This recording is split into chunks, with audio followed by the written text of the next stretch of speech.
జై శ్రీమన్నారాయణ. జితంతే స్తోత్రంలో 17వ శ్లోకాన్ని మనం తెలుసుకోబోతున్నాం. మనిషి ఎదగడానికి అనేక రకాలైనటువంటి ఆటంకాలు వస్తూ ఉంటాయి. వాటికే విఘ్నాలు అని పేరు. ఎదుటివారు ఎవరో మనం చేసే కార్యక్రమాలకు అడ్డుంటున్నారని మనం అనుకుంటాం. నిజానికి ఎవరూ అడ్డుకారు. మనం చేసిన పాపాలే మనకు అడ్డు. సాక్షాత్తు శ్రీరామాయణమే దానికి ఉదాహరణ. శ్రీరామచంద్రుడు కావచ్చు, భరతుడు కావచ్చు, వారికి కలిగిన కష్టాలకి తాము చేసిన పాపమే కారణం అనుకున్నారు. కానీ మనం అలా అనుకుంటామా? ఎదుటివాడి నెత్తిన పెడతాం. వాడే నన్ను ఇలా చేస్తున్నాడు అని దూషిస్తూ ఇంకాస్త పాపాన్ని చేసుకుంటున్నాం. అందువల్ల గమనించి మనందరం కూడా ముందుకు వెళ్ళాలి. ఏం చేస్తే మనలో ఇలాంటి దుర్గుణాలు తొలగుతాయో మనం ఒకసారి ఆలోచించాలి.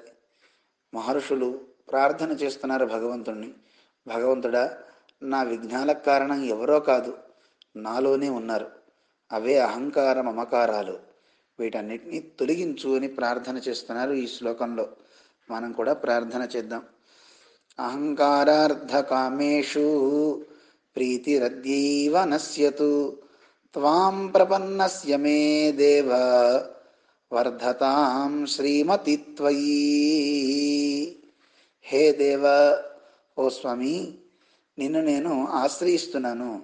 నేను నీ దాసుణ్ణి. నాలో ఉండేటువంటి అహంకారం ఏదైతే ఉందో దాన్ని తొలగించు. మనకి భగవద్గీతలో స్వామి తెలియజేస్తున్నాడు. రజోగుణం వల్ల కలిగేటటువంటివి రెండు దోషాలు. అవేమిటివి? కామయేష, క్రోధయేష, రజోగుణ సముద్భవ అంటూ వర్ణించాడు. ఇక్కడ చెప్పేవి కేవలం అవనే కాదు, మనకి కొన్ని గర్వాలు మనిషికి వస్తూ ఉంటాయి. మదహేతువు అంటారు.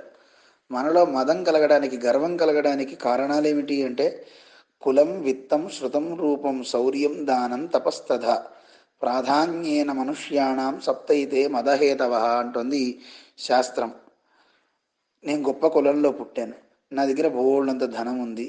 శృతం, నేను బాగా పాండిత్యం అధికరించిన వాడిని, బాగా చదువుకున్నవాడిని, నేను బాగా అందగాడిని, నేను పరాక్రమవంతుణ్ణి, నా అంత దానాలు చేసేవాడు ఎవడూ లేడు, నేను ఎంత తపస్సు చేస్తానో తెలుసా. ఇవి ప్రధానంగా మనందరి దగ్గర ఉండేటటువంటి గర్వాలు. ఈ మదం మనిషికి ఎక్కిందే అనేక రకాలైనటువంటి కష్టాల్లో చిక్కుకుంటాడు. అందువల్ల అహంకారానికి కారణాలు ఇవే. దూర్వాసురుడు కానీ, విశ్వామిత్రుడు కానీ, వీళ్ళందరికీ ఇలాంటి కష్టాలే దాపురించాయి. కానీ మహర్షులు కనుక వాళ్ళు తపశ్శక్తితో ఎలా తమ దోషాలను తొలగించుకున్నారో ఆ చరిత్ర చూస్తే మనకి తెలుస్తుంది. ఒక కష్టం వచ్చింది అనగానే ఆ పనిని మనం పక్కన పెడతాం. మహర్షులు గనక వాళ్ళ కష్టం వస్తే ఆ కష్టం వల్ల, అంటే నష్టపోయారు తపస్సు వల్ల, తపస్సు చేసి కోపానికి వశుడయ్యాడు, కామానికి వశుడయ్యాడు. ఇలా వశుడవుతూ ఇంకా నేను తపస్సు చేయను, ఇన్ని వేల సంవత్సరాలు తపస్సు చేశా కదా అని బాధపడకుండా మళ్ళీ తపస్సు చేసి ఏ చెడ్డ గుణమైతే తాను తెలుసుకున్నాడో ఆ గుణాన్ని వాళ్ళు వదిలిపెట్టారు. ఇది కదా మనిషికి కావాల్సింది. నాలో ఒక లోపం ఉంది అని తెలిసిన తర్వాత ఆ లోపాన్ని తొలగించుకోగలిగిన వాడు కదా గొప్పవాడు. ఆ లోపాన్ని కప్పిపుచ్చి నేను చాలా మేధావిని అని తిరిగేవాడు మోసగాడు తప్ప మహనీయుడు ఎలా అవుతాడు? ఇది మనకి తెలియచేస్తోంది ఈ పెద్దల యొక్క అనుష్ఠానం. అందుకే భగవంతుణ్ణి ప్రార్థిస్తున్నారు మన మహర్షులు. స్వామి, నాకు వాటి మీద ఉండేటువంటి ప్రీతిని నశింపచెయ్యి. అహంకారార్థకామేషు, గర్వం, ధనం మీద ఆశ, భార్యాపుత్రుల యందు కామము, ఇవి తొలగాలి. ఏమండి అలా ఉండద్దా అంటే ఉండాలి. కానీ వీళ్ళే సర్వస్వము, వీళ్ళే నాకు సర్వరక్షకులు అనుకోవడానికి లేదు. ఉపాధి, ఈ శరీరాన్ని పొందాం, మనకు కొంతమంది తోడు అవసరం. ఆ తోడుతో భగవంతుడు మనకి ఇచ్చినటువంటి సంపదగా భావించి అది భగవంతుని యొక్క కార్యం, నేను ఇక్కడ చేస్తున్నాను. అందుకే మన జిఆర్ స్వామి చెప్తారు, ఏ పని చేసినా రామానుజుల వారు తెలియచేసినట్టుగా భగవదారాధన వేషంగా చెయ్యండి, భగవంతుని పూజగా చెయ్యండి, అది దోషం కాదు.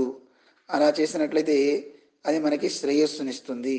భార్యాపుత్రులు కూడా భగవద్బంధువులుగా నువ్వు చూడగలిగినాడు కదా నీకు శ్రేయస్సు. అలా కాకుండా వేరే భావన ఉందా, వాళ్ళ మీదే మమకారం ఉండి పాడైపోకూడదు. ధృతరాష్ట్రుడికి భగవంతుని కంటే తన కుమారుల మీదే మమకారం కలిగింది. దాంతో నష్టపోయాడు, పిల్లలు నశించారు. అందువల్ల అలాంటివి మంచిది కాదు అని భగవంతుడా, అటువంటి ప్రీతి నాకొద్దు, నీ మీద ప్రీతి నాకు కావాలి, ఆ ప్రీతిని నాకు కలిగించు. ఆ ప్రీతి, విషయాల మీద ఉండే ప్రీతిని అద్యీవ మే నశ్యతు, నాకు ఇప్పుడే అవన్నీ కూడా నశించిపోవాలి. తండ్రి, నువ్వు లక్ష్మి భర్తవి, అలాంటి శ్రీమతిత్వయి లక్ష్మితో కూడుకున్నటువంటి నీయందు నాకు ఆదరం కావాలి, నీయందు నాకు ప్రేమ వర్ధతాం, వృద్ధి పొందాలి. ఇది మనం భగవంతుణ్ణి రోజు వేడుకోవలసింది. భగవంతుడా, లక్ష్మీపతి అయినటువంటి నీయందు నాకు ప్రేమ పెరగాలి.